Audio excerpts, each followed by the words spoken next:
Redbud!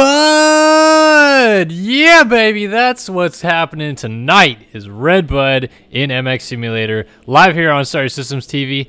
Good evening, everyone. My name is Kellen Brauer, live here on SYS TV, alongside the one and only Chris Riesenberg. Chris, we are in Redbud tonight. Are you pumped? I am stoked, and we're halfway through this championship. We're at Redbud, which I don't know about you, but I just get amped for this round, both IRL and in this game every single year. It just brings this extra level of, it's almost like Daytona in the Supercross season. Like, everyone looks forward to it all year long. In real life, even the riders look forward to it. They might not look forward to Daytona, but it's something special about Redbud. Big whip jumps, which works awesome in the game. And a pretty cool track, and we're back east. We're in the deeper dirt, finally. You know, like the sandier stuff, the next 3 rounds will be kind of sandy with Redbud, Southwick, and Millville back-to-back sandy-style tracks.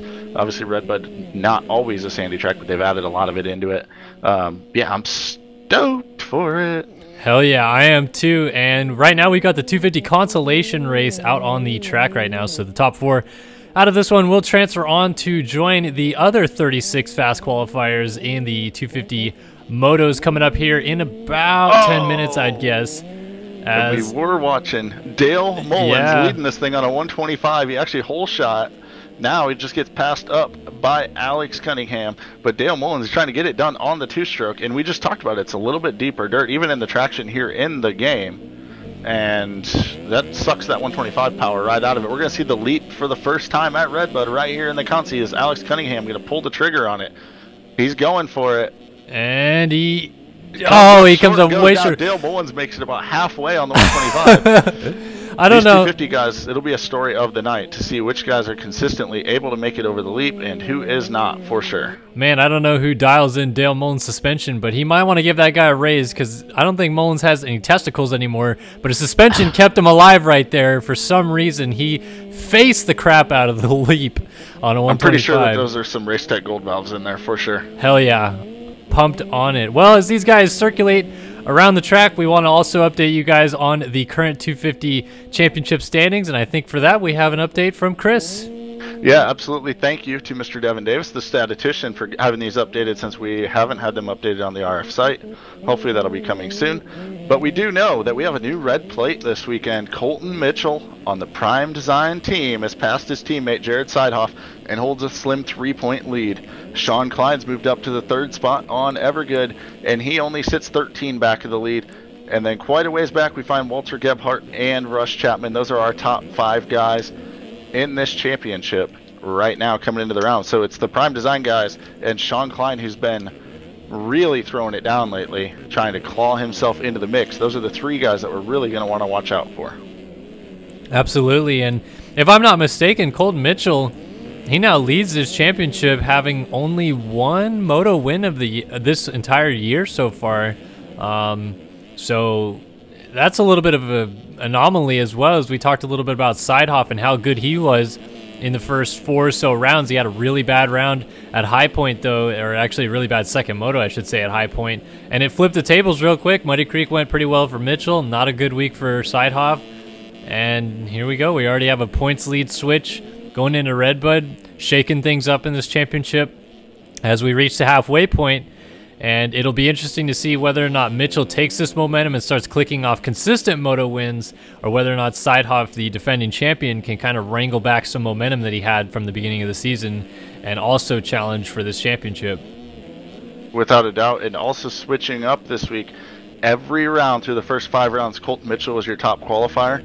This week he is only, and I say only, 2nd fastest. Now I did see that he did actually beat the lap time, but after qualifying had closed, so within the last hour, he had beat the lap time. But Jordan Moxey sits on top as the fast qualifier. He was fast since night 1 when Redbud came out. He's been pounding the laps out this week, and I even saw him throwing oppo whips over the leap, which we'll get to as we get to the keys to the race.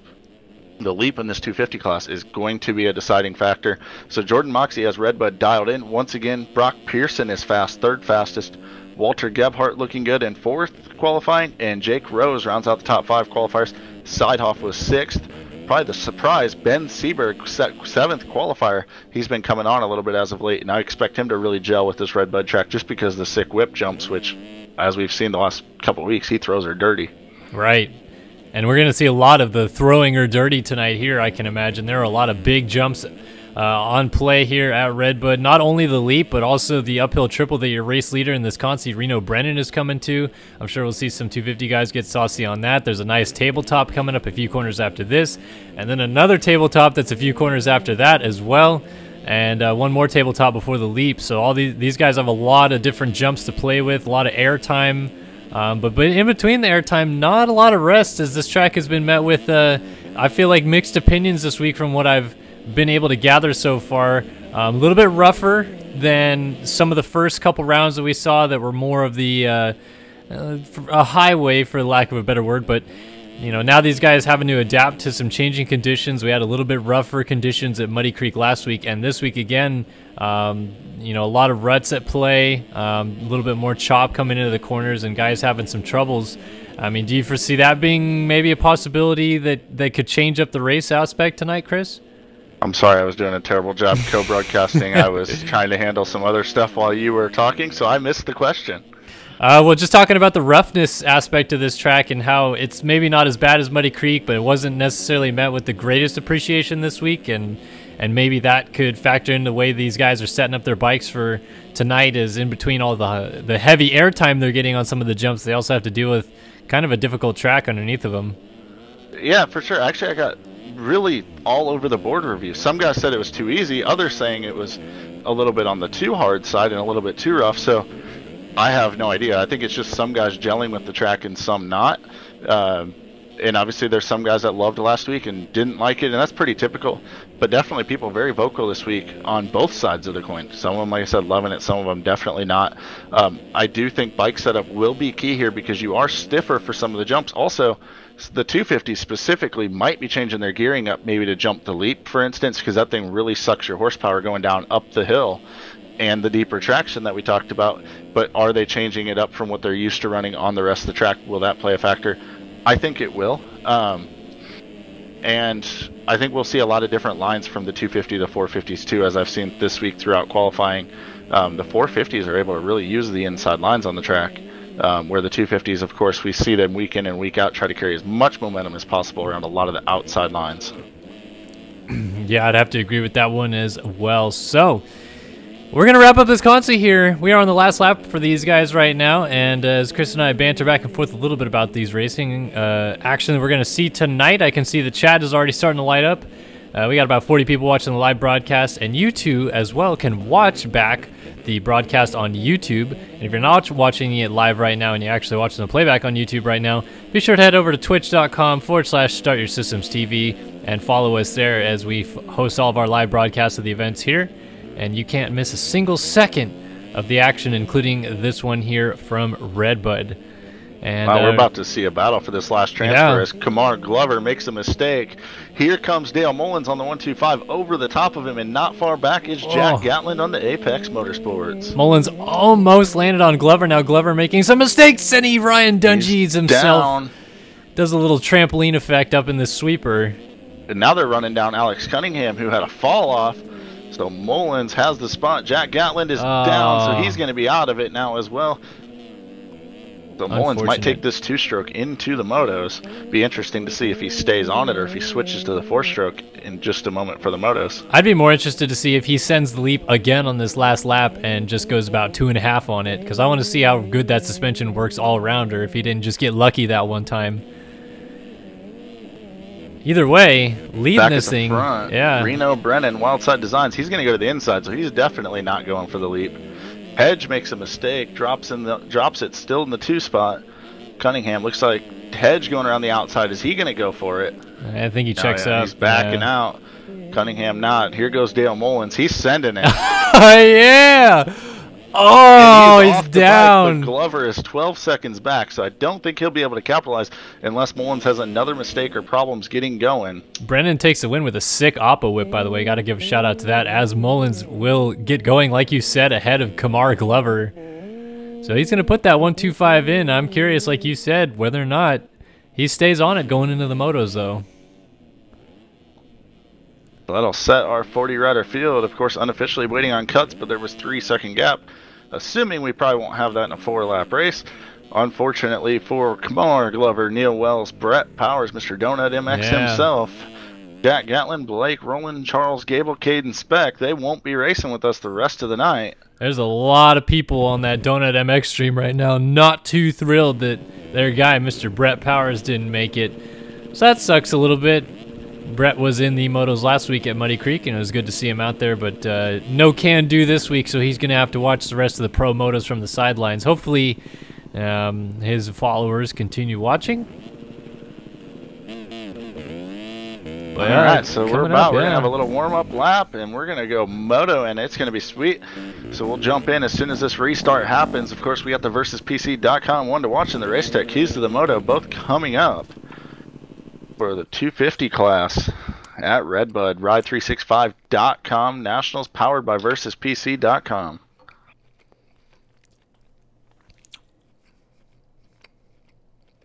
All right. Hopefully we don't time out here. Oh, it's pretty much guaranteed. I think we're going to time out, Chris. I don't have as many skins as you, though. It's true.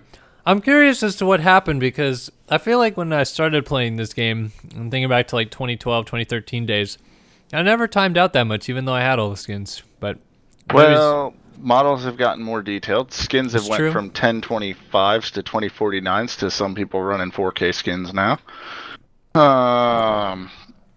So maybe that's part of it as well. Details in the tracks and these, like they have the big overlays on them and stuff now. Do you kind think of all of that? Do you think that there's any way the JLV could limit the poly count of a object in game? Ooh, I don't know for sure. All right, I am on the gate actually. Looking through the field. I'm going to have to find us a versuspc.com one to watch. Actually, I know who I want for that one. But let's go through the Race Tech keys to the moto while you're loading in here. Yeah, I timed out, so I'm going to have to reconnect. I'm going to mix it up a little bit, do something a little bit different this time. And actually, I think I did time out as well because there's no one on the gate. Yeah, all right, there we go. All right, so the Race Tech keys to the moto, I'm going to actually talk about 3 sections on the racetrack that I think are going to be really crucial to the 250 class specifically racing tonight. The first one they're going to get to is the off-cambered corner that Redbud notorious for. You hit the big triple, not Larocco's Leap, up the hill, take a left, and you come back down into that right-hand corner. That section, there's a big inside, a middle rut, and an outside all the way down at the bottom of the hill. Extremely rough going down the straightaway into it. The 250 guys are able to carry a ton of speed through that corner. I think there's going to be a lot of passing there, and executing that corner well is going to be key number 1 to the moto. Second one, going to be the sand rollers. The 250s get sucked down by that deep sand. You have to carry momentum through that section or you lose a ton of time. You can lose 3 seconds in one straightaway on a 250 if you just blow the corner before the sand rollers and don't get a good drive into them. And the third one, of course, the infamous Larocco's Leap. Who on the 250 class consistently can make Larocco's Leap on the 250? It does save you a good bit of time. You have to go wide in the corner, and if you don't get the run at it, you case it and crash, or you have to back out and you lose time because you went wide in the corner instead of running the inside and doubling up. So those will be the 3 key factors to decide the 250 Moto winner tonight for the Race Tech keys to the Moto. All right, you heard it first. Yeah, let's take it away, Chris. What have you got first for the Versus PC one to watch in this first 250 Moto? Currently sitting in P1 right now on the warm-up lap, moving up to the pro class, undefeated in the amateur nationals this year in all the races that he's done. He's officially moved up, requested his A license, no more sandbagging. Isaiah Dickerson on the number 260 will be our versuspc.com one to watch. We'll keep an eye on the rookie, the real rookie, making his debut here and see what he can do as the versuspc.com one to watch. We got a donut raid up in the chat, and we're going racing moto number 1. Just to talk about all the donuts. Yeah, just to talk about Dickerson real fast before this moto gets underway. A lot of criticism this week about him possibly staying down and racing AMs until the end of the season, and obviously he has decided to move up, so good on him. But let's go take a look at our fastest qualifier, Jordan Moxie, as he is in the middle of the gate here. It is time to go racing, ladies and gentlemen. 30 minutes plus 2 laps set to go. It's Redbud National as the gate is down. And it's a land rush into turn 1. Looks like a couple Hondas down the inside. Peterson, MV Films, and another good start for Cohenauer, as well as I think I saw Jonathan Hughes up in the mix. Those guys have been nailing the starts. Cohenauer down in the second corner gives a big old gap to Pearson as he hits the drop-off for the first time. Jake Rose, Michael Buitendijk down in the background, as well as Seidhoff has to take evasive maneuvers, and your points leader Colton Mitchell comes through in about the 7th spot. Things are already sorting out at the front early on. Yeah, I see Gebhardt has a good start, as well as our VersusPC.com one to watch, Isaiah Dickerson, right up in the mix with both Colton Mitchell and Jared Seidhoff. So he can't blame the start if he doesn't do a good finish, because he's right with the main championship contenders right now. Right, and last week we saw him also get a good start in that second moto, did Jared Seidhoff, and he was not able to turn it into a top 3 finish, so he's going to have to work a little bit harder this week to stay up here, I think, than he's accustomed to, but he's already going to work on Walter Gebhardt for the 4th spot as they work their way back down to the middle section of the racetrack. Guess we'll see early on here with both Mitchell and Seidhoff nose to tail over the Redbud tabletop behind Salty Walty. How the passing is on the track, how the lines are shaping up. Looks like right now Seidhoff just following around Walter Gebhardt, as out front Brock Pearson, who's been good this year, is going to try to take off with the lead. Oh, and we had Jake Rose down. Gebhardt evasive maneuvers went down himself. So now it's Pearson from Siebold. Rose gets up still in the 3 spot, but Mitchell just gets around Seidhoff on the Redbud tabletop going into the sand rollers, the second key to the race that you had mentioned, as these guys are working their way through on the first lap of the race. So a couple of teammates and the front 2 in the point standings. Number 10, Colton Mitchell, and the defending champion, number 1, Jared Seidhoff, battling it out early in the 4th spot here at Redbud as we hit the leap for the first time. It is Pearson heading up the hill. He's not. Oh, wow. He actually does get it even with a mistake on the run up. Here comes Siebel. Jake Rose, the first one not to get it. Seidhoff comes up short. Seidhoff is down. Bike. He's going to lose at least 3-4 spots here, maybe, as Donovan comes up. A lot of these guys back here not sending it anymore. Let's see if anybody sends it mid-pack. I want to see this real quick, though. No, looks like everybody's kind of funneling down. A lot of traffic going up to it at this point. Yeah, I think everybody's trying realizing to get the run. So we'll head back up front. And Dale Mullins, by the way, is on the 125, and his moto is not going well thus far. But whose is Brock Pearson out front. Jake Rose up into the 2 spot with heavy pressure from Colton Mitchell. The battle for second is starting to warm up as Mitchell has a long gap behind him.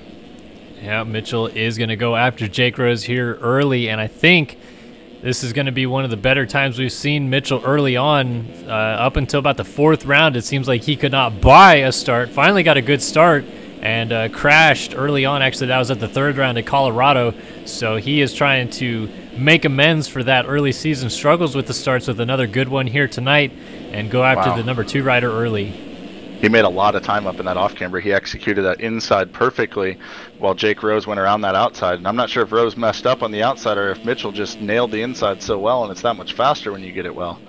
We'll have to see how that develops, but Mitchell just definitely cutting into the lead as he makes a mistake, slides out, and Brock Pearson has dropped out of the lead into 3rd. He must have been off track somewhere. Yeah, we didn't see him. So Pearson drops back. Lead is Jake Rose, Mitchell to 2nd, but Pearson putting the pressure on Mitchell. Talking a little bit about the different lines that Rose and Mitchell were taking there. That might just be a product of multiple race lines equaling about the same amount of time, which is always the plus side for, obviously, you guys as track Pearson creators. Down. Pearson going from bad to worse quickly here as he's losing about 3 more spots there. Might be 4 if he doesn't get going. There he goes. Oh, Dickerson went into the side of Ben Seberg. He was running 5th. He drops, or 4th. He drops back to the 5th spot. Seabolt gets by. At the front, Jake Rose railing the corner. Is he going to get over the leap? He's backing out of it. And Mitchell sends it.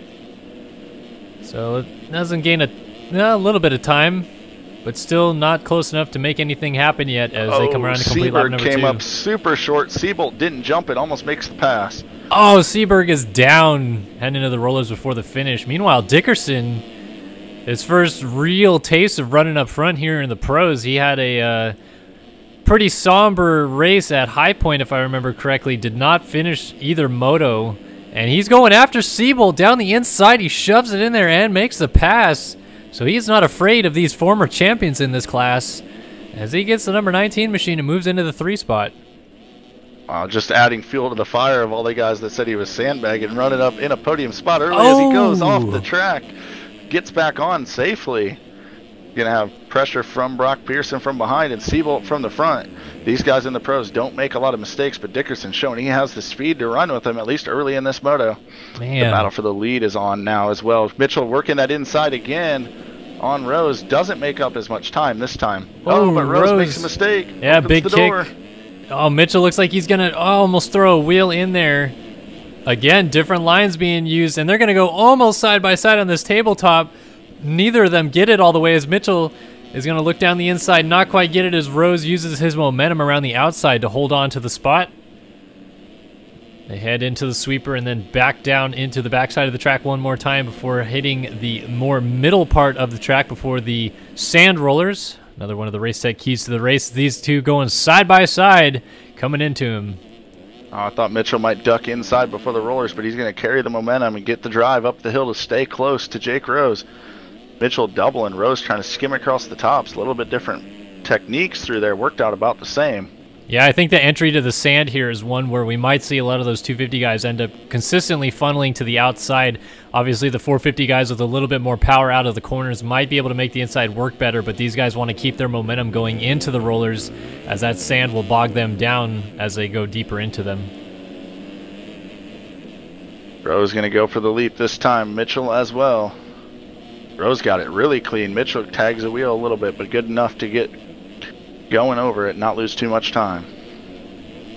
So this battle brewing early on here, only almost 7 minutes into moto number 1 here at Redbud. Colton Mitchell going after the 70 machine of Jake Rose. Update on a couple of our title contenders, Seidhoff and Klein together on the racetrack in 7th and 8th, currently working on Ben Seberg. Klein has been the story this year, for sure. Continues to rage on. Dickerson will not let go of the back wheel of Jeremy Seabolt. We'll go on board with the debutant rookie as he tries to jump over Seabolt. Maybe a little aggressive there, and he takes Seabolt down. Somehow rode out of it. I'm sure Seabolt not going to be too happy about that one, as Pearson was able to make the pass. For making a little mistake, honestly, there he slid out right at the face where they're already both committed to that double. I don't think there was time for Dickerson to react. But Brock Pearson going to be the benefactor, goes all the way back into 3rd. Of course, he was leading this thing early before a couple mistakes dropped him back, and he's trying to claw his way back to the front of the pack. Right. Certainly, I would believe that would be a racing incident as well, like you said, but knowing how some of these riders operate, Seabolt won't be too happy as Jake Rose is down in the corner. Dickerson and Pearson split him, so our new race leader is, in fact, Colton Mitchell. He must have taken it over earlier on in the lap. Yeah, he had already passed him. I just didn't want to interrupt you. Yeah. And so he's got a 12-second gap now. Bad news for everyone else because obviously Mitchell has some serious speed. You know who we haven't seen yet is Jordan Moxie, our fast qualifier. I'm going to jump back in the field and see if I can find him just for an update on Moxie. Holy crap, I am way back in the field and I'm yet to see him.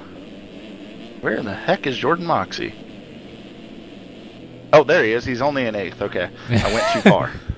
Yeah, so he's right behind Seidhoff here. Going for him. He's right behind Seidhoff and Klein. Klein's actually moved around Seidhoff, so Klein may be going to the front. Seidhoff maybe not able to get it going again this week. Yeah, not too sure what seems to be the problem with our defending champion.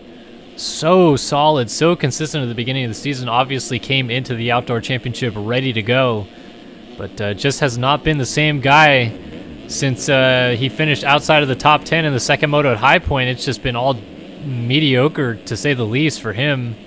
Klein is not going to get the triple, though. Oh, wow. I don't know how he saved that. I was going to say, Jake Rose about to get a lot of pressure from Seabolt, Klein, and Seidhoff. They were all freight training up to his back wheel and bringing Jordan Moxie along with them.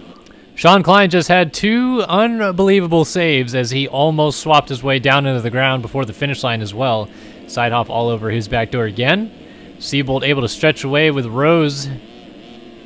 Those two going at it like you mentioned.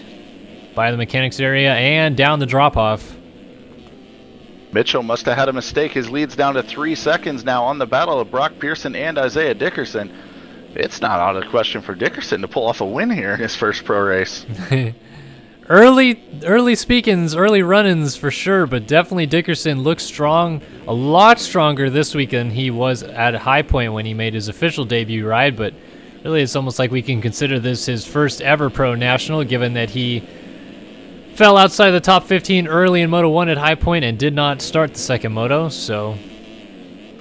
And from what I was told and understood is he kind of threw those motos to not get bumped out of the M class. Decided to move up here as he had been told after Redbud he was getting moved up anyways. And this is why. He's more than capable of running with these pro guys. Even if he doesn't finish up here this moto, he's showing he can run the pace to be there. And week in and week out, if he starts doing what he's doing, he'll get used to running the pace. And he'll more than likely stay up there a lot because he definitely has some talent as we're seeing. And he's putting pressure on Brock Pearson right now, who's been a podium threat all season long in the outdoors, putting on great performances week in and week out. So the VersusPC.com one to watch, making it easy to watch him as he's running up in a podium spot. Still 11 minutes into the moto, so we're a third of the way through this thing. He's holding strong. Yeah, Pearson so far seems like he has had a lot of highs and then a little bit of lows, and then he's back up at the front again. So led a lot of this thing early on, had a couple crashes that moved him back, but through a little bit of misfortune of other riders, he's already back up to the front as he stretches out Laraco's leap. Dickerson cases it behind him. All these guys up near the, up inside of the top 10, I should say, seem to be sending the leap and getting it. Moxie, the first of the front runners not to get it this lap. How about Seidhoff and Klein? Yeah, they're going at it hardcore. They've been going at it for a couple laps together. They know the championship's on the line. Unfortunately, the guy they're battling for the championship, Colton Mitchell, is running away with this moto, so they need to salvage points, not just worry about racing each other, splitting lines. Seidhoff down. Seidhoff had a beautiful move around the outside. He actually made that line work very well and then throws it right away going into the next corner. So now Klein gets around him again and sets sail back after Jake Rose. And Rose made a slide-out mistake around that mechanics area turn, so that allows Klein to climb right back up into a battle, this time with Jake Rose. So those two will continue to try to train towards the front. Seabolt, the next guy that they would try to catch, as Dickerson is actually gapped out a little bit from Seabolt. Oh, Seabolt's down and off the bike, so Jake Rose is actually going to go down in the same exact spot. They both were at the far edge of the track and both caught that hay bale and went down. They're going to drop a ton of spots. Seidhoff going to be a benefactor. No, he collides with Rose, and Seabolt gets going in front of him. So Rose actually probably the one that lost the most in that situation, as he is also going to lose a spot to Clinton Martin on Heckman Productions, as, like you said, Seidhoff able to get through. Seabolt regrouped ahead of those guys as well. Moxie now going to try to follow his countryman Sean Klein.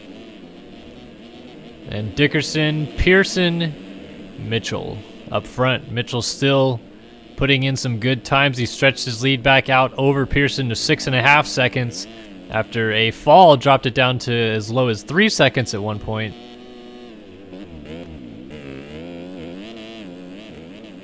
So again, heading to the leap, around the outside, carrying his momentum, and these guys are so good at that on these 250Fs, and he's going to get over the leap with relative ease.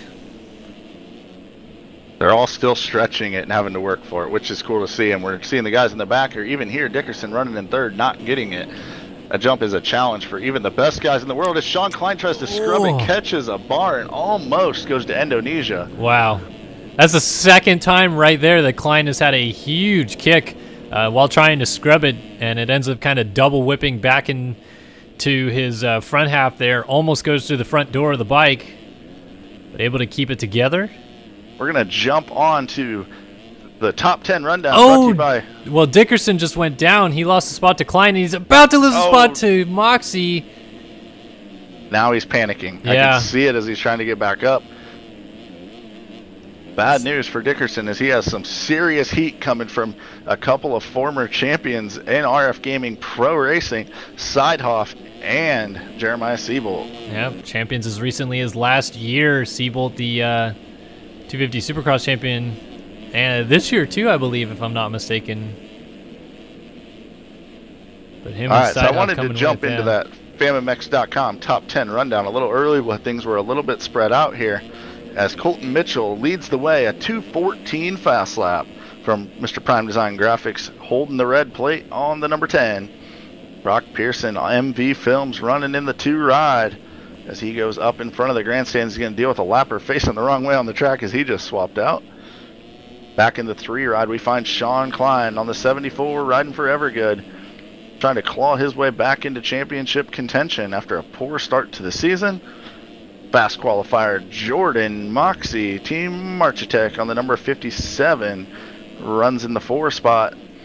We find Siebold riding for Du Bois on the number 19, rounding out your top 5. Isaiah Dickerson all over Siebold. These guys have been in a battle quite a bit this race, starting to get to know each other pretty well. Dickerson, of course, first pro race, rversuspc.com, one to watch. He's got Jared Seidhoff, the defending champion, also riding for Prime Design Graphics, running in 7th right behind him. Then we find Jake the Snake Rose on the number 70, running in 8th. Back in 9th, we find Clinton Martin riding for Heckman Productions, riding on board the number 891 up those sand rollers. He had a 2:28 last lap with a fall off, so not good last lap, trying to regroup and get back up towards the top 5 area in this moto. Michael Bleitenjik, Team Architect. I totally butchered that name, I'm aware. Fresh meat off the butcher. Top 10 rundown brought to you by FamMex.com. We'll run back a couple more guys. We find Alex Carlo on the Evergood. Jonathan Hughes battling out with Sally Slomo, Chase Donovan. Hey, how do you like that Redbud setup, Kellen? Oh, that's pretty sexy. I'm digging it. America, baby. As they get checked the leap, and then we can jump back to the front of the field. Neither one of them are going to jump it. Thanks for letting me down, Sally. Oh, man. Hey, well, you know what? You weren't too far off on Michael Buitendick's last name. And like you said, fresh meat a little bit. Racing here for the first time, I think that we've seen him. Actually, I'm trying to remember if he's raced before, but he's a regular in the GP series. Yeah, he's raced a couple times with us this year. I remember seeing him towards the tail end of the top 10 multiple times doing these top 10 rundowns and stuff. Good to see him out here, but just want to touch on this real quick. How about this ride so far from your fastest qualifier? Jordan Moxie started, I believe, outside of the top 10 and has just consistently worked his way up towards the front. He's going with his countryman Sean Klein, who has also done a little bit of the same, but I feel like Moxie's going to start reeling in Mr. Klein here really quick. He's already got him in his sights and might be on the back of him before too long. Yeah, the gap was definitely bigger before we started that top 10 rundown. And so Moxie clawing up closer, 2:16.7 last time around, 2:17.2 for Klein. We'll see what the lap times say this time around. But they're well off our leader, Colton Mitchell's 2:14 flat fast lap and a 2:14.1 last time around for Mitchell, so he almost matched his fast lap. Lappers starting to come into play as well. I didn't really think of it, but we're seeing the front guys are getting the leap fairly consistently. The back markers definitely not getting it. As Mitchell's down and off the motorcycle, and Brock Pearson's going to go to the lead. So I'm not going to get to finish that thought right now, as Moxie's gone to 3rd, as Klein has gone down before the leap. It looked like he was maybe trying to rail the berm, went over the top of it. He's going to lose a spot to Dickerson as well, and maybe Seidhoff. If Seidhoff can triple over him, Seidhoff pulls the trigger. Oh, Klein able to just get out of there. Dickerson now in front of these guys. We got a 3-rider battle. Dickerson continues. Oh, Klein over the bars, yeah. Now he's going to lose a spot to Siebold. Dang, that was intense as Dickerson continues to find himself battling with just huge names of the series. Yeah, Sean Klein lost a spot to Jake Rose as well. He definitely had a wet boot and got toilet paper stuck to the bottom of it, and it unraveled the whole roll for him. So to the lead, Brock Pearson. Mitchell going to have to try to run him back down. He has the speed, but Pearson had 2:14.8 last time around. Wow, Dickerson and Seidhoff almost came together. They just busted dualies on the uphill triple. Dualies! I might take shots a little bit later on, but right now I'm drinking some beer because it's Redbud. Meanwhile, ahead of these guys, that is Lapper, a please Lapper. Don't jump on the track. Oh, good on him to stay just Seidhoff left. Heads up, just goes to the outside, not to risk it. I think the Lapper was watching anyways, but mistake from Seidhoff. He's not going to be able to jump the Redbud table. They'll lose a little bit of time to Dickerson. Dickerson's riding style, very animated, almost Fjellberg-ish, as much as he bounces around on the motorcycle. It looks like a very loose setup for the number 260. Yeah, it's... Moxie right in front of them just made a mistake, so now they're all over him. Oh my gosh, whips for days over that table. Talking about Dickerson's setup resembling Fjellberg's just a little bit, it's one of the more uncommon types of setups I feel like we've seen this year. A lot of these guys have really dialed in their advanced stability settings to the point where they are just solid, just hitting the same bump, same line every lap, and their rider does the exact same thing, exactly what they want him to do. You don't see a lot of the whole... let your freak fly, get out there and hump the bike a bunch and kind of stuff that you normally see back in around the 2013, 2014 seasons when we had like Alexis Leclerc winning championships and whatnot. So it's a little bit refreshing to see some more of that style brought back to the front of the field here. Dickerson has a small slide out. Sidehoff is going to just miss out on the pass. So Dickerson I feel like we've seen a lot of those mistakes from Dickerson, and I'm guessing it's just a result of having to run this insane pace, lap in and lap out. But credit to him, he's not letting them completely ruin his race by any means, and he's showing he has the speed to make those mistakes and still stay up towards the front of the field. I will say, though, those are the type of mistakes that Sidehoff capitalized on in those opening rounds to open up that points lead.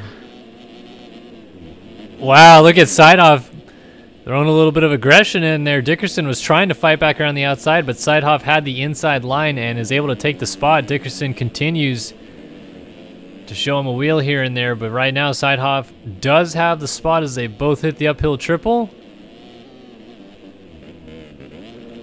This is We're about to have a battle for the lead as well. Just want to keep an eye on that. It's actually Moxie makes a mistake in the off camber, and that's a lapper, but Sidehoff's going to be right on his back wheel. Action everywhere here at Redbud. So many different battles to watch. I was just about to say that it must be a little bit strange for Sidehoff this year. He spent all of last year battling to the death with Dade Honeywell. Ended up winning that title by just a few points. But Honeywell was already kind of more or less an established veteran at that point. Had already won some races, knew what he was doing. But now Sidehoff finds himself battling with some guys that I'm sure he did not suspect he would be battling with this season. Good on those guys. Obviously, Sidehoff probably a little bit mystified by the situation. But he's still running up at the front as well as these guys, so can't fault either party here. Just a product of this 250 class this year being so diverse. A lot of new up-and-coming faces showing up. Oh, Pearson doesn't get the leap. Mitchell leaps over him straight to the lead. So that's the first sign of how much time the difference of jumping the leap will gain you. 2:14.3 lap time for Colton Mitchell, 2:18.8 for Pearson. Now Mitchell had taken a good chunk off at the beginning of that lap, but I would say a couple seconds of that gap is just from the leap, so definitely a huge difference if you can pull the trigger on that thing. Yeah, you could definitely tell when we cut back to those guys how much slower Pearson was going over the top of that hill versus Mitchell, who downsided the leap very cleanly and just shot himself into the lead real quick. So we'll continue to watch how that develops in this 250 class with these guys jumping it, some guys not able to get it. Obviously, we expect the 450 class, I'd assume probably from some of the inside or middle ruts still to get the lead. Yeah, it's pretty easy even from the inside on a 450. And the focus for building the track actually this year was to make it so the good 250 guys could get the lead most of the time, but not everybody do it every time. And I can tell you what, I had to rebuild that thing 4 times because they decided to change the layout. And it's working out as planned, which is rare to happen. It's so difficult, as good as guys are and the level of competition being so close, to build something that they can actually jump in a race, but not jump every lap. Pearson slides out. So we're going to jump back to the battle for third now as Sidehoff is all over Jordan Moxie. Yeah, just had actually gone on board with Pearson, who looked awful racy. Looked like he was going to go after Mitchell. Oh my gosh, Moxie! Oh, man! That was gnarly. Moxie means business here tonight. He just threw a dirty on the Redbud tabletop. No. Freaking way. I guarantee that gave him a shot of adrenaline, got his heart racing. That could help him or it could hurt him. We'll see. And Sidehoff is probably pissing himself like, how the hell am I supposed to pass a guy that can land that? I'm pretty sure that Sidehoff was already pulling off to the right side of the track just to get out of Moxie's way because he thought he was going over the bars there. That was ridiculous. And somehow Moxie Seems like he's actually stretched out his gap just a little bit from Sidehoff, who continues to make a little small bobbles here and there. That was insane. You could see Moxie, though. He was humping the bike for everything that he had to try to bring that thing back, and he was able to get it back around. For sure. Holy Moxie is right. That thing needs to go on a highlight reel for sure. A mistake from Sidehoff. He stuffed the front wheel in the rut. Moxie goes to the inside, not even going to go for the leap. Sidehoff messed the berm up. It's still going to pull the trigger on it. It's going to help him close that gap right back up a bit. Now, he didn't make as much time as we saw for the lead because Sidehoff went to the outside, where Moxie, not jumping it, went to the inside. You don't lose nearly as much time if you use the inside of the turn before it. Right, and I think Sidehoff also just clipped the top of the landing there at the top of the hill, and he is down after the finish line. Other rider going down in front of him is a lapper. But he's got a big gap now to Dickerson and Seabolt, who continue to battle. These two have been locked together on 3 or 4 separate occasions in this moto already. And Seabolt probably none too thrilled having to battle it out with the rookie here. Yeah, I was just going to say, this is one of those situations where either after the race you hate the guy because you're tired of dealing with him the whole moto, or you love the guy because you have such a sick battle with him. Holy crap, Dickerson got low off that drop-off. Yes, he did. Also interesting, these 250 guys have moved out to the outside line to do that double, where early in the moto I feel like they were all using the inside and just singling it. Yeah. Maybe as they spread out a little bit more, they feel like they have enough room to leave the door open. I'm not sure. It could be it, perhaps. And talking about the two situations you brought up there where you battle a guy the whole moto and you either hate him for having to battle him the whole moto or you love him because the battle was so awesome. But I feel like given the fact that this whole situation started with these two making contact, that Seabolt's probably not thinking of the first scenario where he loves the guy a ton. So we'll see how this continues to play out. For sure. It does give Dickerson, though, a chance to prove that, hey, I'm going to race you clean. I'm going to try to give you space if they continue to race like this and without another incident. Whereas if that happened late in the race, there's no chance to make up for that. Yeah, this is already deep into the race now. We are approaching 27.5 minutes into this thing, so just over 2.5 minutes plus 2 laps to go as Seabolt almost went down right there. He's got Sean Klein also reeling him in from behind. Jake Rose is keeping things close as they work their way through lap traffic. Mitchell continues to click off 2:14s. He did drop to a 2:13.8 the lap before this, so he's definitely laying down fast laps. But Brock Pearson drops to a 2:14.2 that last time around and is not letting him go. Brock Pearson really wants this moto win. Yeah, well, he can certainly sense that it's approaching. I'm wondering, since this would be Pearson's first ever moto win, if he realizes where the time is at or if he just wishes there was more and more time so they could have more time to catch up to Mitchell. Obviously, there could still be the possibility of a mistake out of Colton Mitchell, like we've seen a couple times this moto, crashed his way out of the lead. I'm sure Pearson is hoping that that is the case. Make things a little bit easier on him. I just actually watched that replay of the Moxie moment. Insane. Yeah, ridiculous. Loving it, though. These guys getting naughty. It is Redbud weekend Guessing here. You're watching Klein on Seabolt right now? I was watching actually our race leader, but yeah, I'll go back to Klein battling it out. Klein actually showed a wheel, pulled up alongside Seabolt on that double down in the bottom, tucked back in for now. And they're right on Isaiah Dickerson as well. So top 5, 6, and 7 spots. All yet to be decided. These guys all working that outside. Mitchell been working that inside down in this off camber.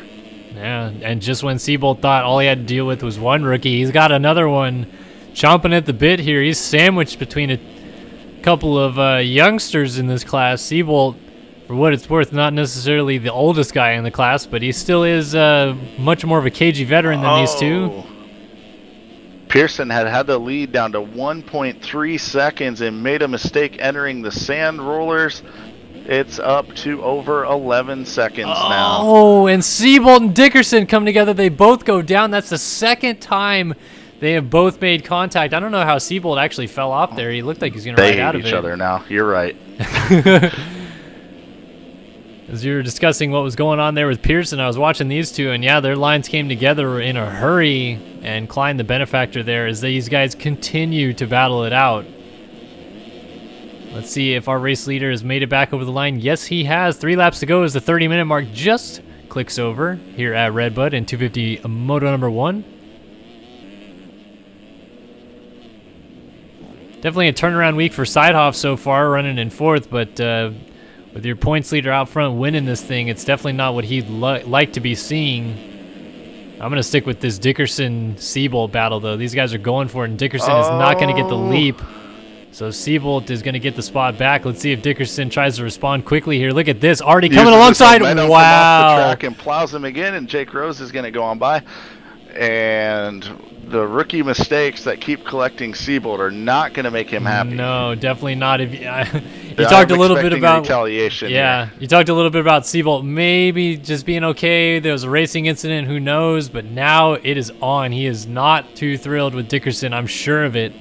And Lapper, okay, he does check up finally. Oh, Seabolt's going for the absolute kill now on Dickerson. So.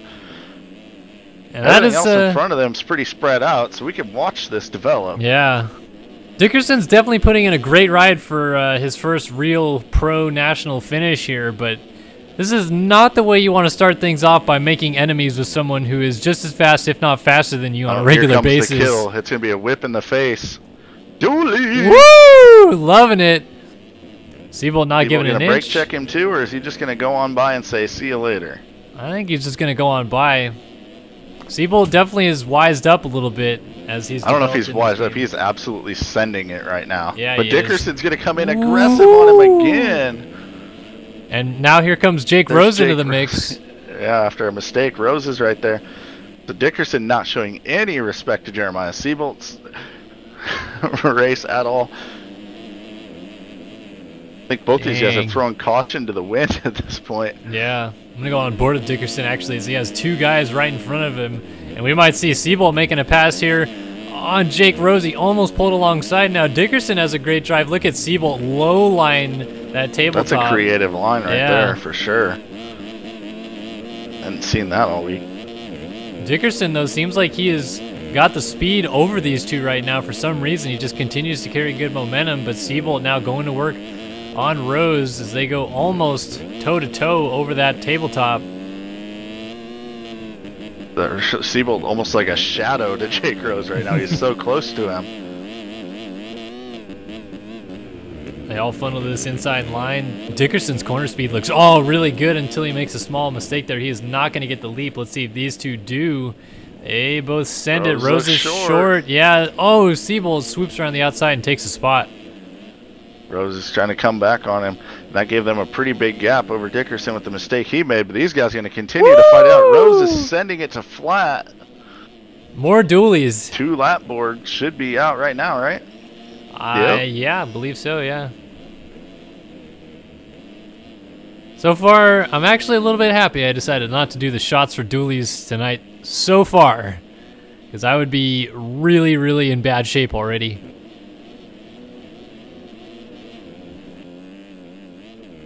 So it looks like things have settled down just a little bit, at least inside of the top 5, as Seabolt now holds down 6th comfortably. We'll see if Dickerson can maybe go after Rose for 7th. Or for 6th. What's your thoughts on Dickerson? You know, he can ride aggressive like that with the AM guys, right? Because he had them all covered pretty handily.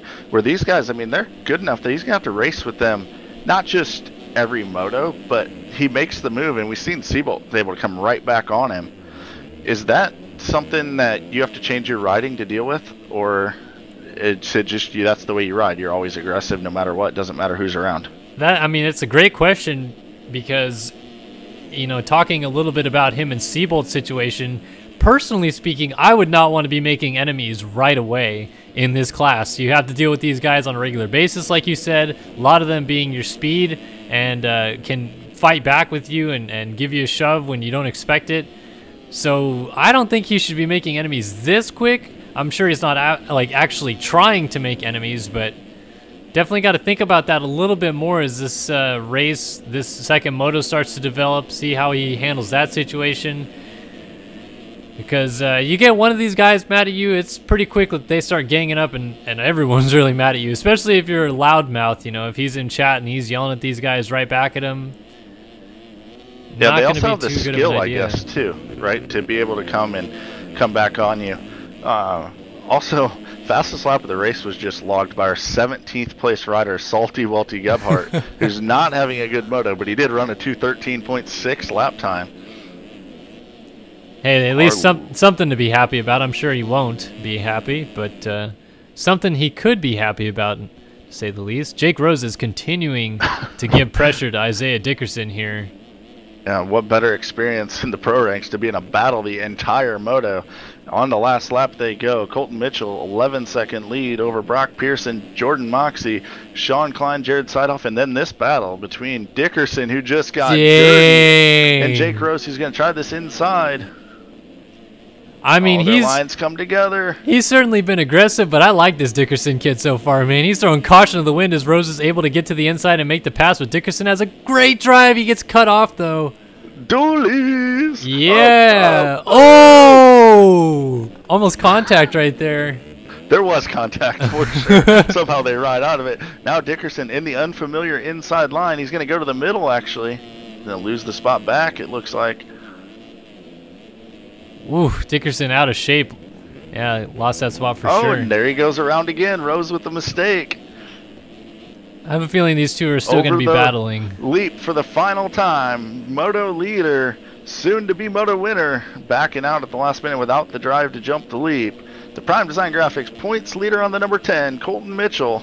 Yeah, Colton Mitchell has responded to the criticisms, him taking the lead in the championship and taking the win here at Red Bud in 250 Moto number 1. Colton Mitchell is your winner. He's going to hold on to that red plate firmly, at least heading into Moto 2. How about Brock Pearson? The Aussie brings it home in second. Jordan Moxey, 2:12.6 on the last lap from through the pack up to a podium. That's a hell of a ride for Moxey right there. Can't sneeze too much about Sean Klein either. Him and Moxey both coming through. Obviously, Moxey doing a better job of it in the end of it. But Klein definitely putting together a solid performance here, picking up 4th, able to pass Seidhoff and beat him as the defending champion comes across the line in 5th. And our Versus PC one to watch looks like he's going to have a fantastic first point scoring finish of the year in his realistically 3rd career moto. But really, it's his debutante ride, and Isaiah Dickerson survived some of the KG veterans to bring it home in 6th. Solid performance in this one. Rose will bring it home in 7th. Siebold is down before the leap. We'll see if the Belgian Michael Buitendijk can get to him with Jonathan Hughes out of Great Britain coming with. These guys working the inside, not even going for the leap here on the last lap. Thought Hughes might try to pull the trigger and make a last-ditch effort. Siebold down again. Siebold. Yeah. So Buitendijk will get to the line, I think, just ahead of Hughes here. Couple riders from across the pond come across in 8th and 9th. Siebold will bring it home in 10th, and I'm sure he's going to have a lot to say in chat after this one. Oh, wow. Alex Carlo got a last-second pass on Clinton Martin, who went down in that last little sand section. Comes around in 12th. Russ Chapman all the way back in 13th. Not the moto that he was looking for. We find Sally Slow-Mo, Chase Dunnament, coming around here in the 14 spot. Bill Bowles going to be behind him, and then we find Gebhardt, who was actually battling with Dunnament, crashed off the leap. The Bull makes the move there, and Gebhardt all the way back in the 16th spot. Not going to be pumped on that. Another one of the Versus PC Fan Max riders. This one, Jack Zars, is going to score a couple points in 17th. James Schuler in 18th. Then comes Edward Mora, maybe. Just has to get over the line. Got it. And then we find Mr. Zoacross rounding out your top 20, scoring the last point. And Jeremy Cohen, our last rider on the lead lap, I believe. So they didn't lap that far into the field. Longer lap time here at Red Bud than we saw last week for sure. Definitely thinned out the lapped riders considerably. Was actually about to make a point about that whole situation, how they didn't lap that deep into it, but obviously longer lap times play into it. Taking a look at the cuts out of this one, looks like no positions have changed. So Colton Mitchell wins moto number 1 here at Red Bud. Stick with us. We're going to head to a quick commercial break, and we'll be back on the other side of this with more Ride365.com Nationals powered by Versus PC.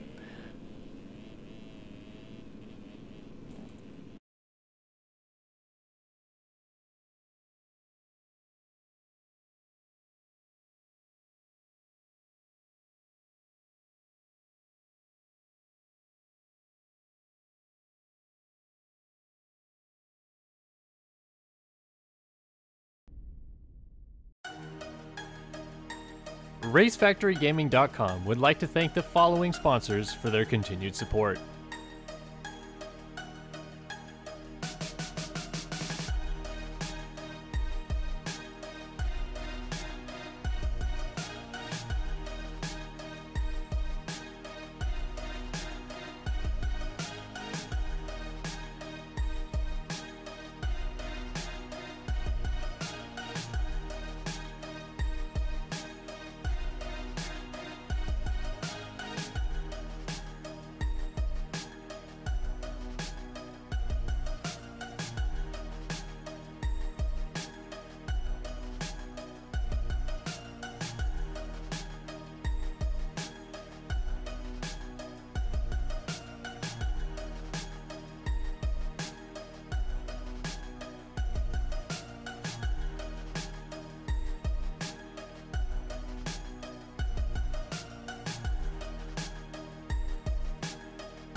Back here in Redbud, and the 250 Moto number 1 here is in the books for the Ride365.com Nationals, powered by Versus PC. Kellen Brauer in booth with Chris Riesenberg, and we've got 250 Moto number 2 coming up here in just a minute. But before we get that gate drop going into Moto number 2, Chris, do you have a Versus PC? One to watch for this one. Oh man, it's gonna be hard to top last one, so I'm gonna look through the field here real quick and find out who I want to watch. It definitely wasn't a curse in Moto number 1, so that's good news. I'm gonna go with, let's go Sally Slow-Mo Chase Donovan versus PC.com one to watch. I think he was about 15th or 14th, something like that in Moto number 1. So we'll see what he can do here well, we in will Moto 2. watch that. Yeah, as the gate is down, 250 Moto 2 already off and running in your points Pearson leader. again. And Moto 1 winner. Tyler Lewis. Got a terrible start. Yeah, going up to the front, and it is Pearson Lewis into turn number 3 around the Kennex area. Gets the whole shot. Start. Phil Bowl up in the mix. Rush Chapman, a way better start. Then we find Sean Klein, Craig Leak. Isaiah Dickerson runs in 8th. Walter Gebhardt, much better start. Jordan Moxie, Colton Mitchell. Those are back to 11th spot. Didn't see Seidhoff. I'm going to peek through the field and see if I can find him while you watch the action at the front of the field. Yeah, it's already heating up at the front as Jake Rose really wants a piece of Tyler Lewis at the front. Pearson running up here early, sits in a good position early on for the overall as Mitchell got a terrible start. And, oh, Rose almost threw it down the inside of Lewis. Seidhoff is 29th place right now going into the off-camber. Whoa. Bikes, riders piled up everywhere. And he is actually stopped in the middle of the racetrack right now. So terrible news for Jared Seidhoff. What the heck just happened for me? Can you hear me, Chris? Yeah, I can hear you just fine, Kellen. And Jake Rose continuing to lead the way. What the heck am I experiencing? There is absolutely... You're disconnected, so not sure what's going on. Are you able to hear me okay? I can hear you just fine, but for some reason everybody just went away on my screen, so I'm trying to get back into the server. All right, I'm going to continue to call the action as Jake Rose leads the way. Phil Bowl has made his way into the 2nd spot. Chapman and Klein right behind him. Craig Leak slots in with Colton Mitchell in 6th. What the hell is going on with me here? Very strange. You can still hear me, correct? Yeah, I can hear you absolutely fine. Not cutting out at all. I'm not too sure what's going on for me inside of the server, but I load in and then I get nothing. I pressed disconnect. All right, let me try again. Oh, Jake Rose, our leader, has just gone down. Phil Bull gets passed around the outside going. They split the downed rider. And into the leads, Chapman. No, into the leads, Phil Bull. They're going back and forth. Phil Bull, this might be the first time he's led all year. And Mitchell in 3rd almost splits the 2 of them. Man, oh man. All right, so I'm back. I don't know. Klein. I don't know why I missed that, but yeah, this is a complete shuffle up at the front as opposed to what we saw before my screen cut away there for a moment. Not too sure what had happened, but it looks like we're all good now. So Chapman taking advantage of the much better start in Moto number 2. Dicing it out with Mitchell, Klein, Phil Bull right in the mix. This is the most in the mix we've seen him, even if it is only on lap number 2. Sweet to see him dicing it with these guys in a pile up. Chapman and Klein get together.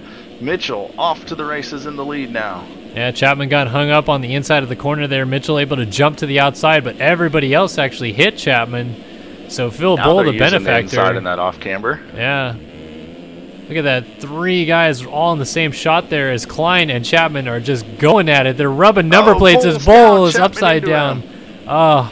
So Klein made a mistake in the turn, actually benefits him because he doesn't get tangled up with those guys. And here comes Craig Leak, the first we've seen of him at all today. It's been such a roller coaster outdoor season for Leak. He has some good motos and some absolutely terrible motos. I don't even think he scored points in Moto number 1. And now here he is running in 3rd early on. Yeah, taking a flashback to last year, if we can, for just a moment. Craig Leak actually picked up his first career overall victory here last year at Redbud.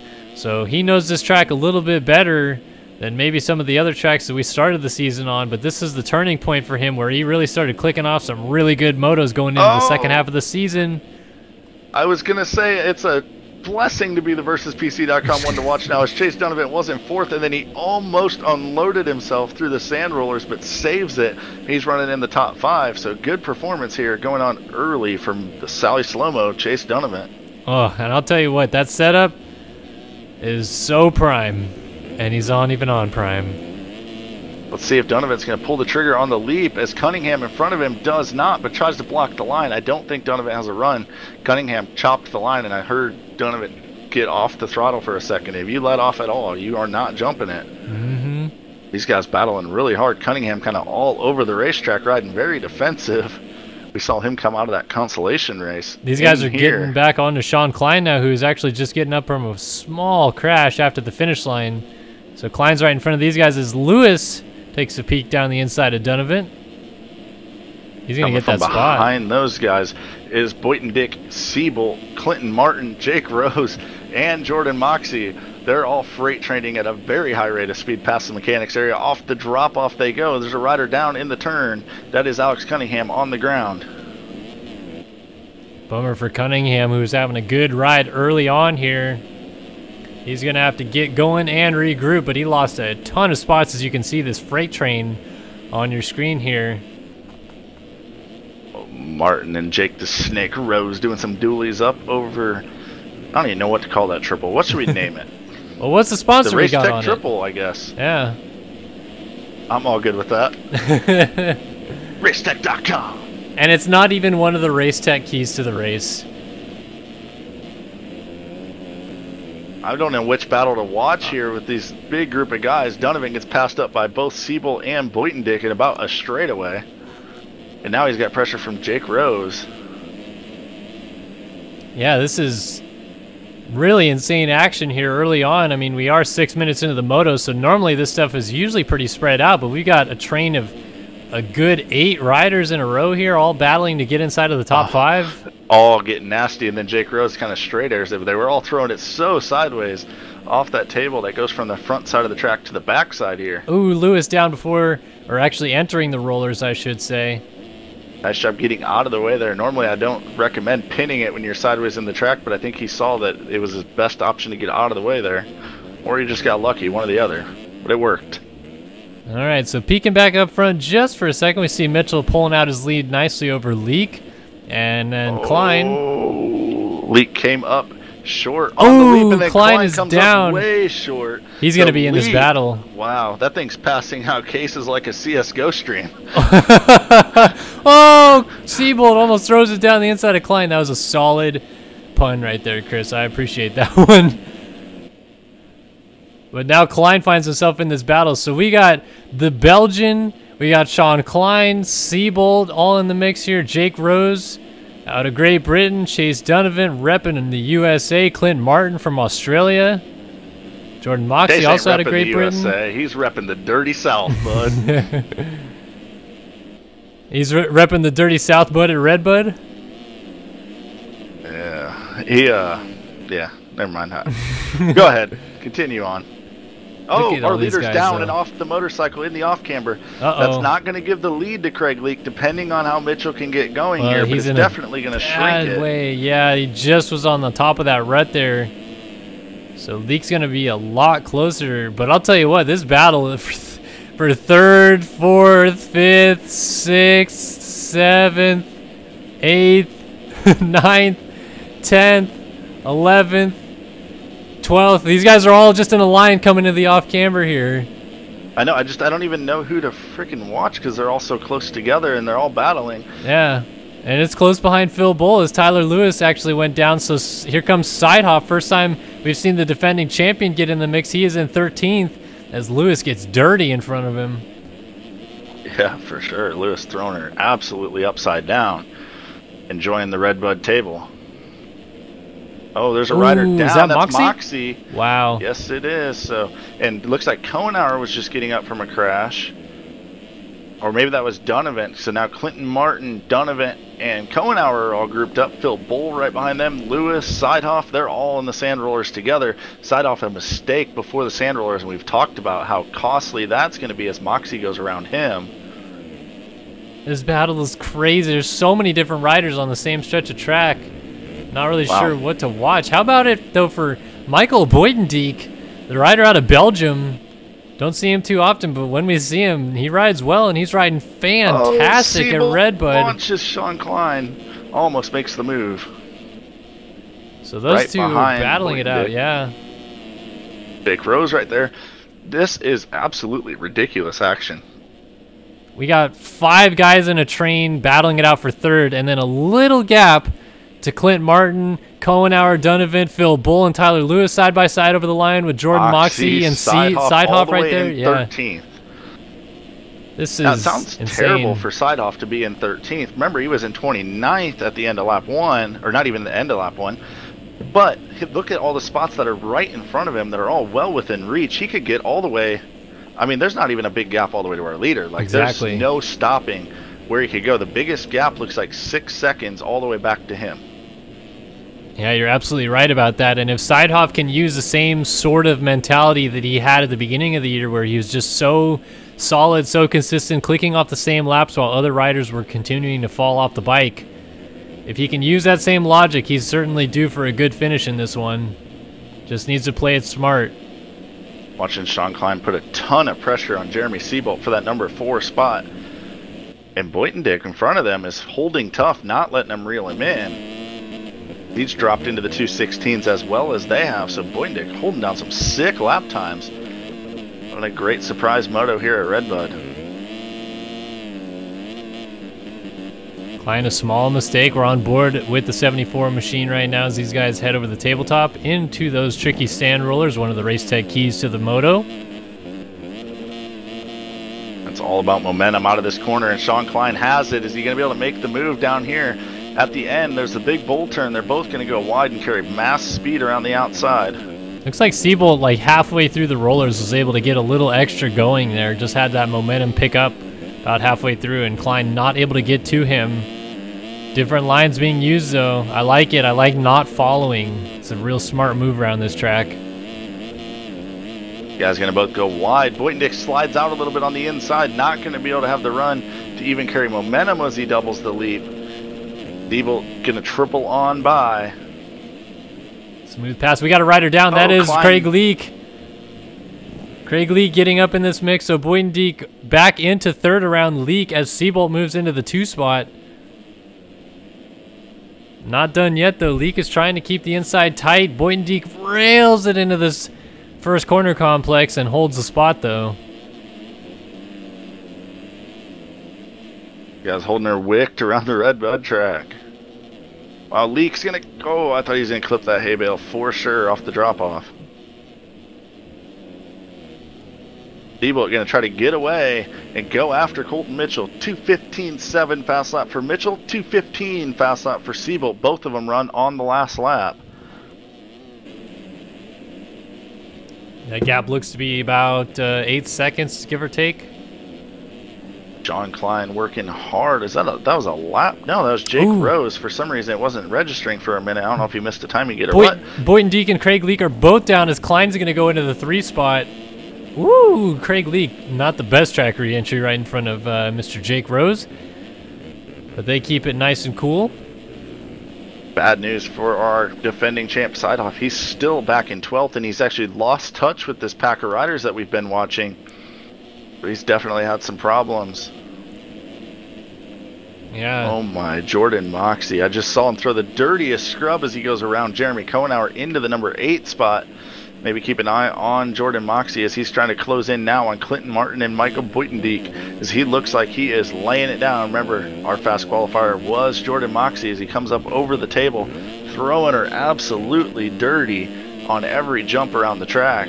And his corner speed is what's really been impressing me, and I think that's how he was able to run that ridiculously fast lap time. Yeah, I've actually got back on board with Moxie here as we see him try to work his way through this field.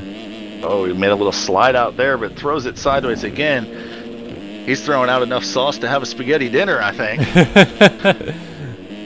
This gives you a real good idea for those of you watching the stream where everybody is on the track, and we can see a good cluster of people hitting the leap right about the same time here. See, Martin goes wide, Moxie goes inside to not jump it. Makes up a ton of time by using that inside, since rider in front of him, Clinton Martin, does not go for it. So coming to the line, Moxie, the Brit trying to get the Aussie of Clinton Martin, lays a 2:15.7 down, so he lays down his fastest lap of the race. Couple spots in front of them, Craig Leake is climbed all over Jake Rose, who is all over Sean Klein. There is absolutely no separation to be found from third on back right now. Top 2 guys kind of separated themselves. Colton Mitchell dropped down to 2:13. Oh, Leake is down again. Sorry to cut you off. Leake down there again. No worries. With a crash when everyone's grouped up like this. You just lose so many spots. Leak falls all the way back to 8th now. Moxie Sidehoff has climbed to the top 10, by the way. He's up to 10th spot. He just made his way around our versus PC.com. One to watch, Chase Donovan, who drops into 11th. Moxie's I don't just even gonna think say we need to do a top 10 rundown as we're halfway through the motos. We've been seeing the whole top 10 battling it out. So I'll just mention them while you watch whatever you want on the screen. Colton Mitchell continuing to lead. Steebolt runs second. Sean Klein in third. Dick Rose settles into 4th for now. Michael Boyton-Deek still up in the top 5. Jordan Moxie in 6th. Craig Leak. Phil Bull with a great performance going in 8th. Donovan's climbed back up to 9th. Clinton Martin drops to 10th, and that means outside the top 10 on our Bentley Graphics top 10 rundown is Jared Sidehoff. Not another terrible moto number 2 for Sidehoff. He is losing points by the truckload right now, and Colton Mitchell, I should say, well, he's got the backhoe out in his dump truck, and he's just collecting all the points that Sidehoff's dropping and taking them home with him and adding them to his points lead, and he's building a mountain. Sean Klein very well could move into 2nd in the series after today. Yeah. It's a little interesting how this whole scenario has played out for Sidehoff this year. Obviously, last year, a very intense battle with Dade Honeywell, but that is when Sidehoff was on the La Flame Suzuki team, so he had his own little deal. This season, joins Prime Designs Graphics, which was the team that Honeywell was on last year when he was going to the battle for the championship against him, and finds another new challenger in Colton Mitchell on the Prime Designs team. So teammates this year battling it out. Wonder what the atmosphere is like between these two, whether or not they're friendly.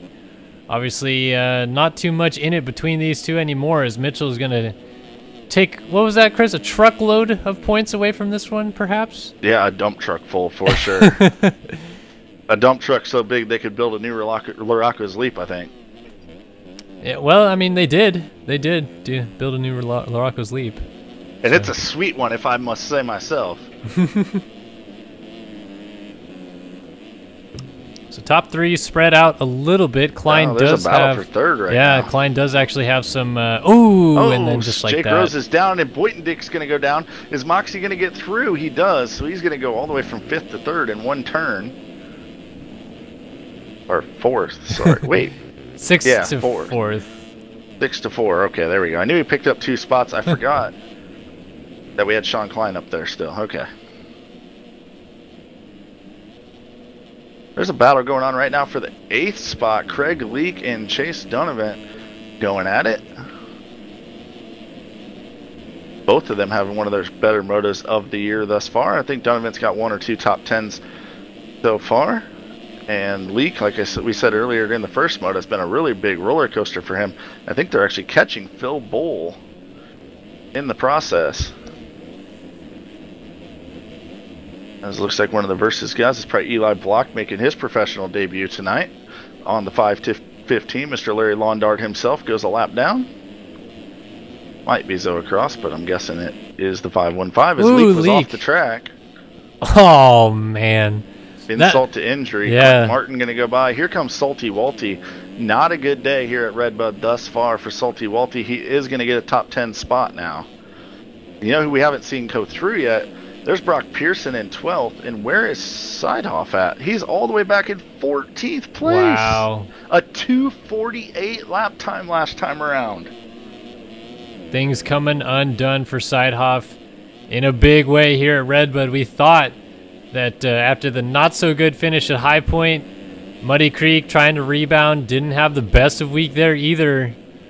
Actually had a pretty good first moto. I mean, you can't say it was that bad. A 5th place finish. Obviously, Mitchell taking the win. Gets a little more points pulled away, but now you've got to think that this is really the turning point in the championship where Mitchell's going to start stretching out that points lead, and Sidehoff continues to just kind of falter back a little bit more. Just a quick update. We saw that amazing Moto number 1 performance from Isaiah Dickerson. He's running in 20th right now in the final points paying position. So definitely not as good of a Moto 2, but as close as everyone's grouped up, it very well could be just a mistake on the first lap and then not able to get through the field. Right. Oh, our leader Mitchell's down. He did have a 19-second lead. As he gets back up and going, we'll see where that's at now. Maybe it was 19 after he got going. Wait for timing and scoring to update. Sean Klein in the 2 spot. With Siebel, he's going to actually go by. Klein goes down in the same exact spot that Mitchell was down. I think there's a ninja bump there or something. Here comes Jake Rose. He is bringing with him Boyden-Deek and Boyden-Deek's teammate Moxie. Not too far back to that. Holy crap, Phil Bull is on it. What's that theory about Team Volcom riders all riding together, sharing setup, something like that? Yeah, I mean, we're seeing it here. I mean, Phil Bull's had a great outdoor season anyways. We've seen him kind of around the tail end of the top 10, but he's been mixing it up inside the top 10 with some really heavy hitters this whole moto, and he's holding tough. It's amazing to see. Great performance coming out here from Phil Bull. Yeah, I'm sure he's got to be stoked on it. Definitely going to be dropping that 82 down to a much lower number for next year. Indeed about that. He's going to try to latch onto the back of Moxie, who I'm sure is going to start burning down some fast laps to re-catch his teammate, Belgian rider Michael Boyden-Deek. I just seen Moxie, I believe, has the fastest lap of the race with a 2:13.5 going right now, and he's been going inside, not jumping the leap every lap. So that means his lap time could probably be faster if he was going to go wide and actually risk doing the leap, because I mean, we've seen the leap is definitely faster. Yeah, I think one thing that you also have to think about with these 250 guys and hitting the leap is that unlike the 450 guys, going outside isn't a huge advantage because it's not like they can scrub the leap and stay low and get a lot of power to the ground. I mean, they have to absolutely send it. So we'll see in the 450 class, anybody who goes outside can probably scrub it down, stay a lot lower. But these guys hang in the air for a long time, no power on the ground, while those guys that scrub double from the inside, roll the single out, they're getting the power down.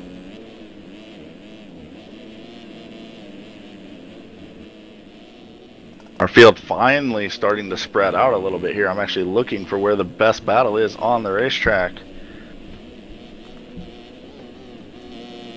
Oh, I thought I saw a mistake there from Salty Walty, but he pulls it back underneath of him as Clinton Martin is trying to run him down. Gebhardt actually used the middle of that off camber. He's trying to reel in the 8th place rider Chase Donovan, our versus PC one to watch.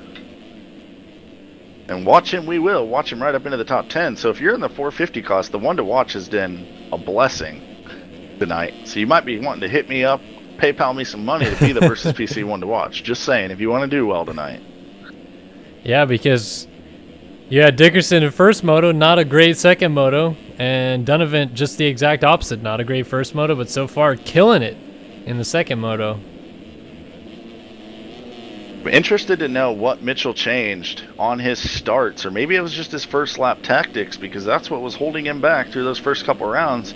As we saw, he was fast qualifier, he had some speed, he could come through the pack a bit, but definitely not putting the performances on like he's been as of late. He's got these starts figured out, and it's been lights out since for the competition. You're right about that. Not even getting a lot of stream time because he's just running away with this. Talking about stream time, though, we got a battle royale between Donovan and Salty Walty up to the leap. They both can't get it. And Donovan Gebhardt checked up big time there, just gave him the spot. I know Chase is stoked anytime he's in the top 10, so maybe just not wanting to let that go. But unfortunately for him, he's going to have pressure coming from Clinton Martin on the Heckman Productions 891 as well. And a mistake from Donovan. Martin's going to close all the way up to his back end. Mr. Donovan, actually owner of one of our series sponsors, of course, Moto Chasin'. Check them out on YouTube. A lot of amateur moto content. Also produces videos for a lot of companies in the industry as Donovan gets passed up by Clinton Martin. Ooh, we got a rider down. Well, that's a lapped rider. Might be so across for Eli Block. Larry Laundart? Better known as Eli Block. Let's see. So 4th, 5th, 6, 7, 8, and even 9th and 10th. They're 4th through 10th is still far from decided here in this moto. There's a lot of action left to play out here as we're 25 minutes into the moto. Jake Rose putting some serious pressure on Moxie, unless Moxie maybe just passed Moxie up Jake did Rose. just actually get the pass. Rose made a huge mistake after the Redbud table. Just want to say real quick that Isaiah Dickerson just showed up in chat room. He is out of this moto, obviously frustrated. But I also saw scrolling across the top of the screen that occupying the 20th place position, the last points paying position currently, is your defending champion Jared Seidhoff, who continues to just have a really rough moto, going more and more backwards. He is out. Oh, he is out. not on track right now. Oh, wow. So Either Seidhoff, that or he disappeared. I'm looking to see if he disconnected. might be the end of this moto for the defending champion as well. Big storyline shakeup.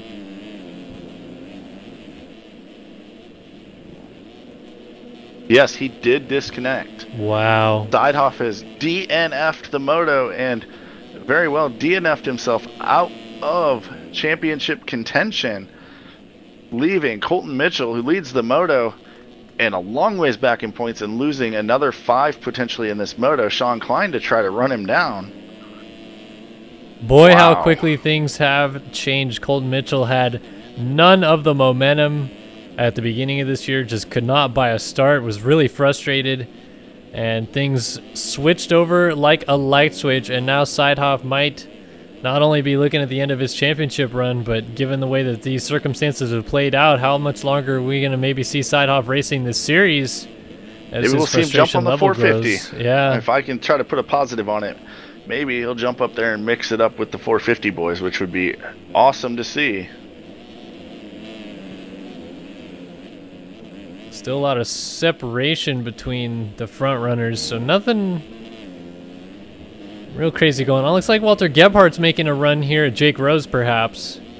So that's going to start closing up. Quentin Martin also still running down Chase Donovan.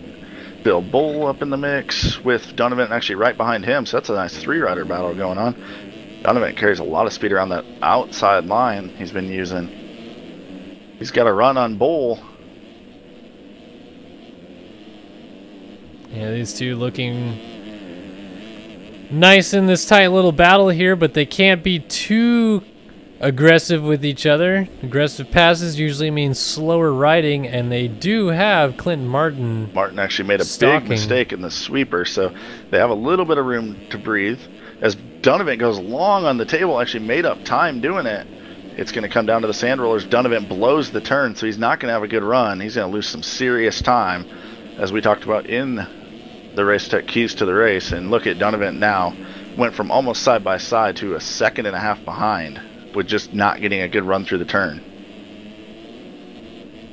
Yeah, and that means a whole lot on these 250Fs. It just saps the power. You don't get a good drive down the straightaway, and it just is over before you know it. Oh, as Rose was down on the inside, or was that? I think that was yeah, it was Jake Rose. You are correct. He gets up right in front of Clinton Martin, who's now going to try to make the move on him around the inside.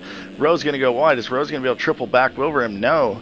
So Clinton Martin passes up Jake Rose. This overall is all kinds of a mess outside of our top couple guys. No kidding.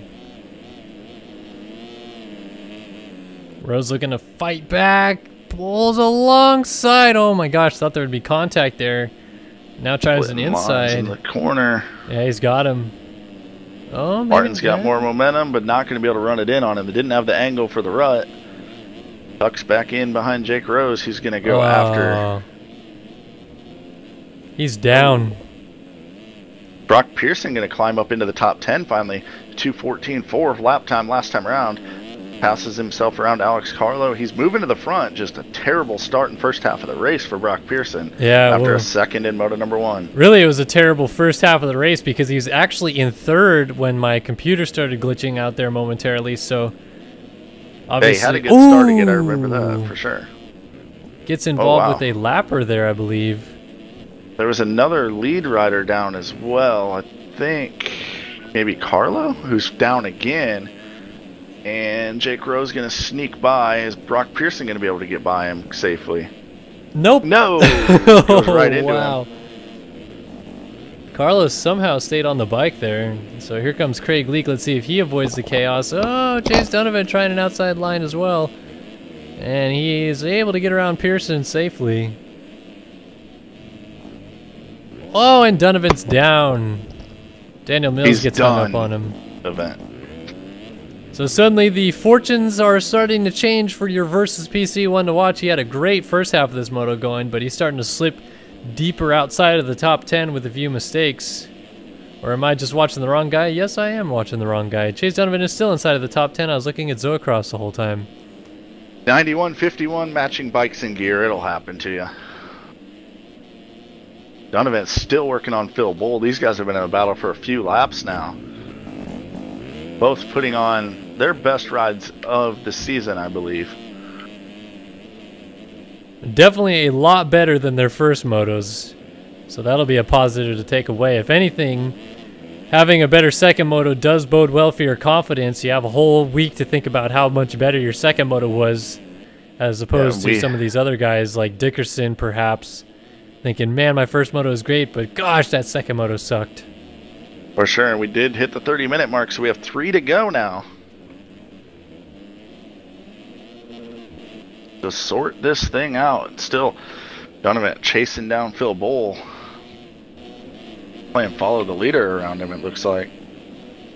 It's amazing how spread out things have kind of gotten at the front. We still are kind of on Jordan Moxie, Michael Buitendijk alert.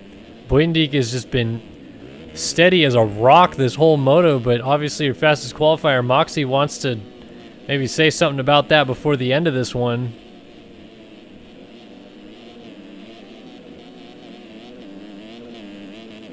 Oh, Moxie is down, somehow not off the bike. Here comes Walter Gebhardt, though. He's going to sneak up and maybe get into this battle before it's over. Well, nice recovery here from Walter, who is having definitely a terrible Moto 1 and not a very good Moto 2. He's turned it around. 2:13.1 lap time for Salty Walty, so he's got some speed here at Redbud, just maybe not the consistency needed. Yeah, well, I'm reminded of him turning the fastest lap of the moto while down in 16th in the first one. So obviously has the speed. As this battle between Phil Bull and Chase Donovan will just not stop. Oh my, whip-er-tails from Donovan. It's going to make the spot, but here comes Bull going to try to use this inside. Side by side. He got a pretty good drive through it. Yeah. Donovan able to just edge it out, but now Bull's going to try use another the middle line. Here. Yeah. Staying right with him, showing that the line's pretty equal. What are they going to do here in the new switchback section? Last lap, Donovan didn't do the leap, and Phil Bull did. Let's see what happens as they come to the leap. Donovan going to rip the outside. He's going to pull the trigger. He does not. Here goes Phil Bull. Nope, he's going to back out as well.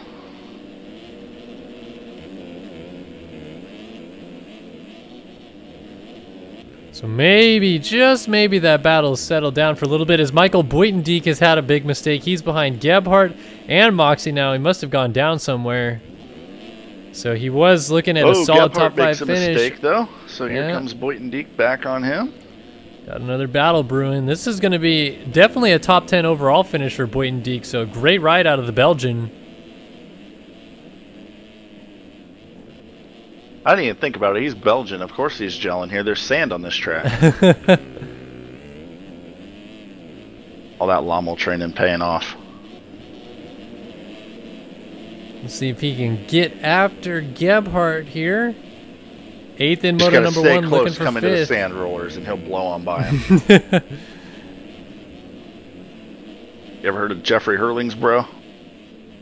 Yes, I have, but he's not from that country. Oh, shut up now. Oh, here comes Buitendijk. Going to make the move. Oh, looking down into the back of Gebhardt. Walter's like, I'll take this line in your front wheel with me, too. You can get a new one at Walmart on sale. Oh, Gebhardt hits a downed lapper. So that might open the door. Thomas Sillick down. That might be Buitendijk's teammate. It looked the same for sure.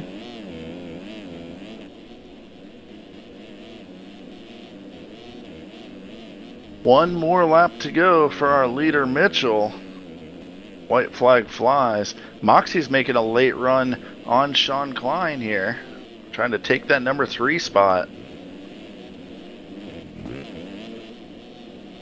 Well, Moxie's come from quite a ways back to get here. I'm going to go on board with him. 2:14 to a 2:24, so Klein, a big mistake last lap around, opens the door for that final podium spot in the moto for Jordan Moxie. Not though, Moxie a slide out there. Not a guy I would want behind me on the last lap after being the fast qualifier. Absolutely not, and he seems like he's been on fire in the second half of the moto. Got around his teammate and set sail quickly on Sean Klein.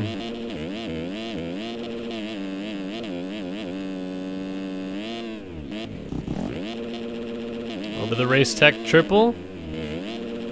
Heading down to the off-camber corner. 2 seconds between them and not a lot of time being gained yet for Moxie. Actually lost a little bit coming down to the off-camber.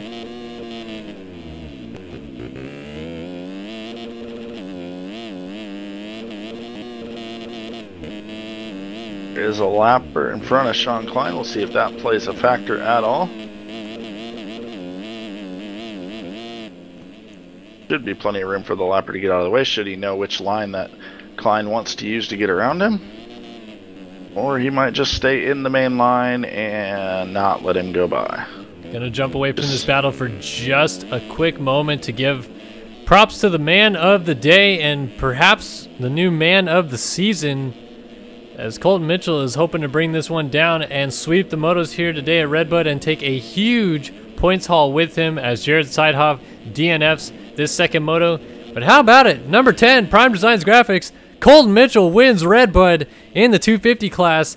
Dominating fashion, wins both motos. Let's head back to that battle for third. Klein and Moxie coming to the line. They are not going to get to Siebel. Klein over the leap. He's going to back out of it. Moxie's going to try to stay close for cuts if he can't make a last-ditch effort here. I think he's trying to make a last-ditch effort. Look at him send it down into the sand. Got a little kick, but it's going to just come short. I think he tries to send it down the inside, but Klein hangs on by 0.4. We'll see if cuts do come into play there. Holy 3-rider battle. Check out 7th, 8th, and 9th. They all just got saucy over the table into the new switchback section. Oh, Rose cleans Bull is out down. Phil Bull. Now Clinton Martin is on the move. He's going to go after Rose. Rose is going to go wide before Larocco's leap. He's going to try to carry his momentum up. He stretches out like a gym teacher, and he's going to make it no problem. Martin's not going to be able to do it, and that's going to settle that one. Yeah, so Rose survives the attacks, was able to put Bull on the ground and come across in 7th, Martin 8th. Bull probably kicking himself in that situation there, but still a solid ride for the 82 machine. He looks like he's going to pick up 9th. Leak will nice get moto for 10th him here, and the Versus PC one to watch, and Versus PC FMX rider Chase Donovan takes 11th here in moto number 2. Brock Pearson's charge comes back up to the 12 spot on the MV Films machine. So a 212 on the day, not what he was probably looking for on the 194. Zoacross going to score points in both motos. Another Versus PC FMX rider comes around in the 13 spot. Here comes Edward Mora and Alex Carlo, a couple ever good teammates. Daniel Mills trying to run it in late on Carlo. He has a line here. He might send it. Sends Whoa! He definitely sent it, but not quite far enough to make the pass. Jonathan Hughes going to come around here in 17th over the leap one more time. He's using the inside. Devin Ryan with the front flip.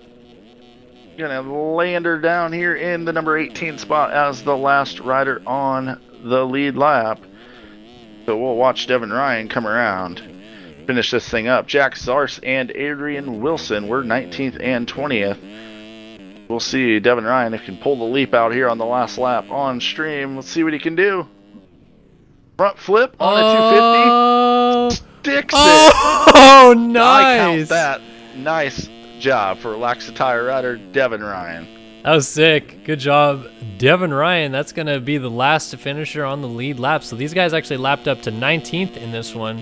We'll wait for cuts, but unofficially, Colton Mitchell takes the overall here at Redbud, and cuts change nothing. Colton Mitchell, Prime Designs Graphics, your winner in the 250 class here at Redbud. That's going to do it for the 250 action here. The Ride365.com Nationals powered by Versus PC. If you're watching the live stream right now on twitch.tv/StartYourSystemsTV, do not touch that URL bar other than to refresh it here in a few moments, as we're going to go away from the broadcast and be back on the other side with 450 action. But thanks for watching the 250 motos here from Redbud. For Kellen Brauer and Chris Riesenberg, we'll see you guys in a minute.